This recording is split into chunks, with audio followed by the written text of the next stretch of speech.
for I have just now completed some armor that I've been perfecting. A particularly willful spirit he was. Strong, but not very cooperative. I would appreciate your opinion of it, and of the others I have forged recently. Okay, purchase. Cedar Tower Shield, Broad Axe, Boarding Axe, Stone Hammer, Plated Gauntlets, and this. I never actually put the heavy belt on. Should have. That is tempting. This is tempting, but the one issue is that it only has one red slot, and I need 2 blue slots. Ooh, I never read this. Reforges normal item to rare with 1 guaranteed property. It's restricted to level 35 or and below. It's all to do with cold damage or cold resistance. So that's interesting.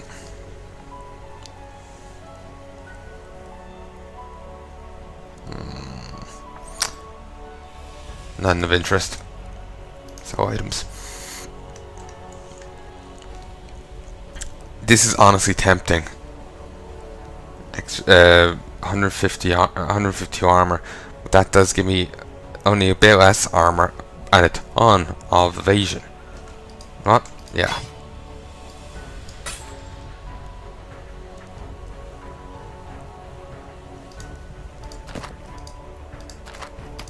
Let's do all this stuff now.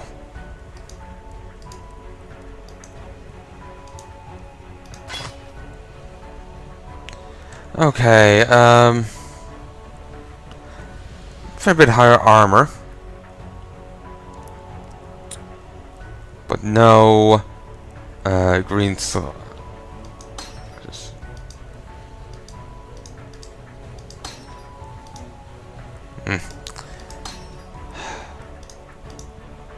Okay, I can't remove the gem while I'm trading, annoyingly. I can't, higher armor and some lightning resistance. Well, this just gives... Actually, no, I could reforge that, couldn't I? Using one of the things I have. Yeah, I'll get rid of it then.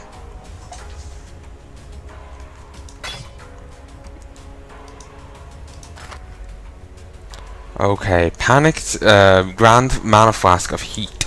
25% reduced amount recovered. Instant recovery on low life, immune to freeze and chill effects during flash effects, and it removes them on use. No. So I get 27 strength plus 14. Plague Girdle Heavy Belt.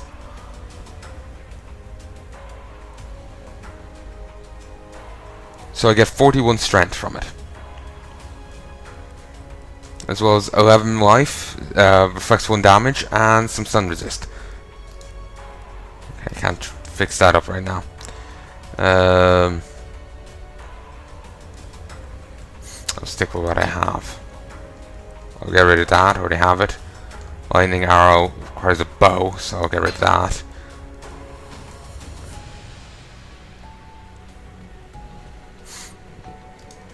I'll get rid of this too. Don't use traps. I'll hold on to skeletons. Frostblades. Attack with increased range, releasing icy blades from the struck enemy to fly at other enemies. 4 projectiles, and 4% physical damage is converted to cold damage. And it's 18 plus 18 to melee weapon range. Interesting. I'm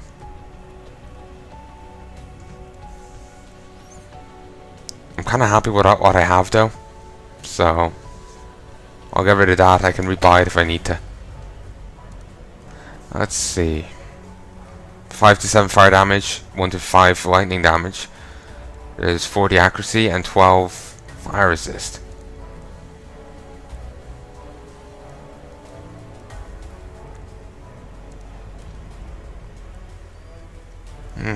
I'll just get rid of it. Bubbling Greater Mana Flask of Resistance. No. It only gives 70 mana back, so it's really poor. these give anything?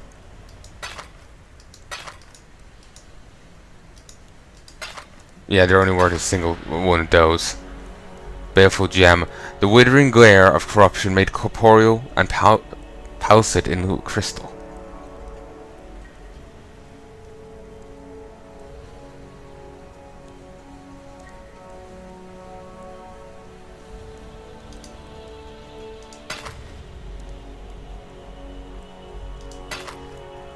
Got a fair bit of those things from this. Okay. Accept. And that.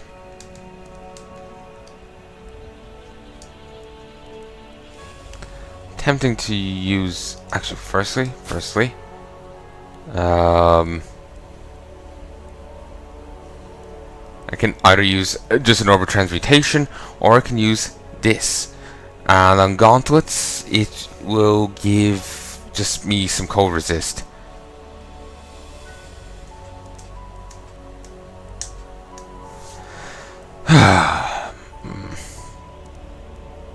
Pocket. 11 strength, 19% increased armor and evasion, 1 life generated per second, and 8 cold resist. So now I have 32 armor, 32 evasion on my gloves.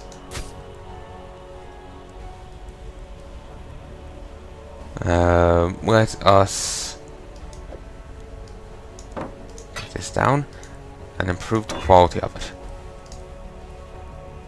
It's now quality of 2. 2%. 4. 6. And as that increases, the armor it has increases. As far as I know, none of the rest of it will increase.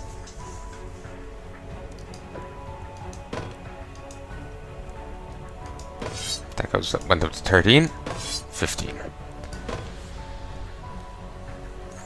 And I can... Actually, wait. Just 2 random... I can just... oh no, it reforges them. Thought it added. No. I thought it was a special thing that I could add. Without the with the restriction of 2.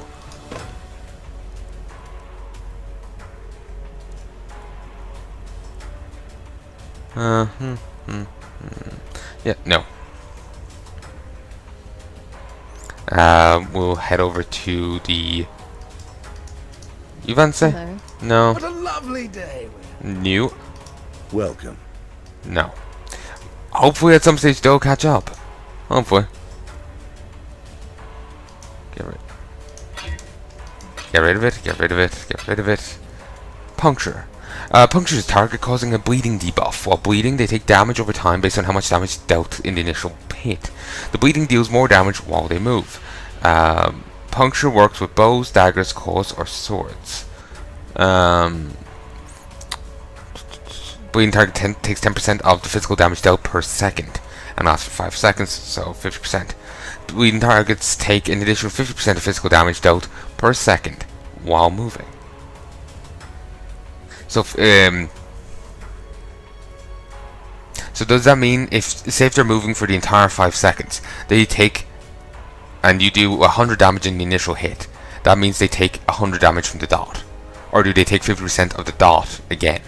So they will take 50 from the dot. They get an extra 25 damage. It's a difference of 20 of 25. Like, do they get bonus 25 or bonus 50 damage taken? It's good to know.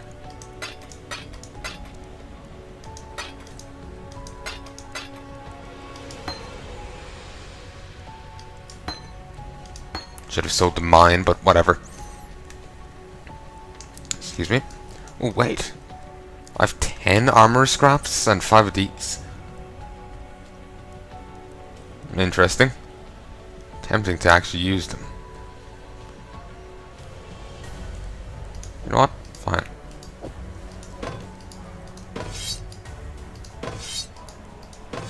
Get 20% is the max. And put you back. And grab you. Boost the shield.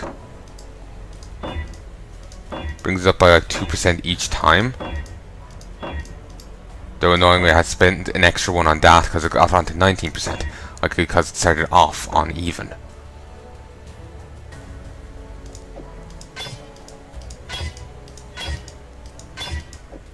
There we go. And by increasing its quality, by like each percent the quality is increased by, increases the armor by and evasion rating by 1. So each time I put 2 onto that, it increased by 2 ratings in each category. Okay, I need the extra life. Ta-da! Jumps a ton there. Act 2.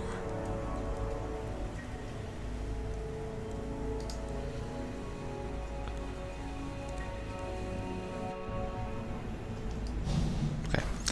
I go this way. Just follow the road. And, ooh. Grey Stalker the Unwashed. No shit, it's a random thing. Will prevail. Moving on.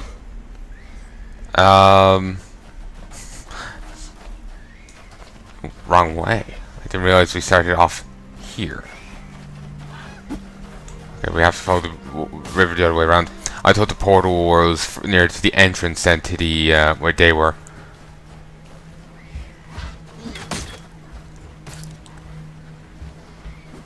Oh, we have to head back to the wetlands after we deal with the crypt. It's just gone 4 AM now. Strong box. May as well beat this down. Well, beat down its guardians. Scroll wisdom. Grab that. Moving on. Let me think. Yeah, we just skip these enemies. I see little need engaging for just random ones. If it's like a special named one, then yeah. But otherwise, no. Apparently, if you control click an area, you if you control click an area, you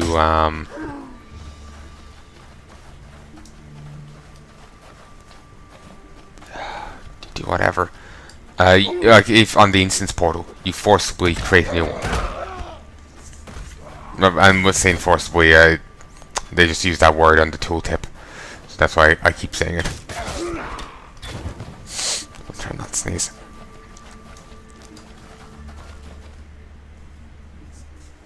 Ugh. The Fell Shrine runes. Well, we have to boot our way in through this. Shambling Cadaver. Nothing we haven't seen before, really. Kind of par for the course, really. Okay.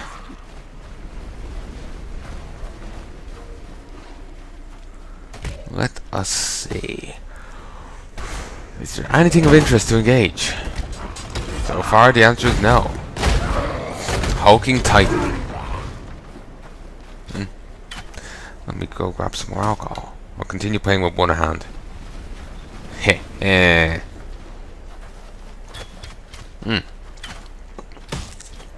That's just the wall.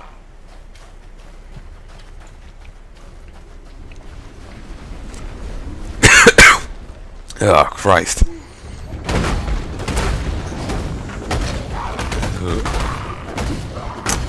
If you read its name as Slag's Masher. Or, actually no, Slag Masher works better. It sounds like a sex joke. Isn't the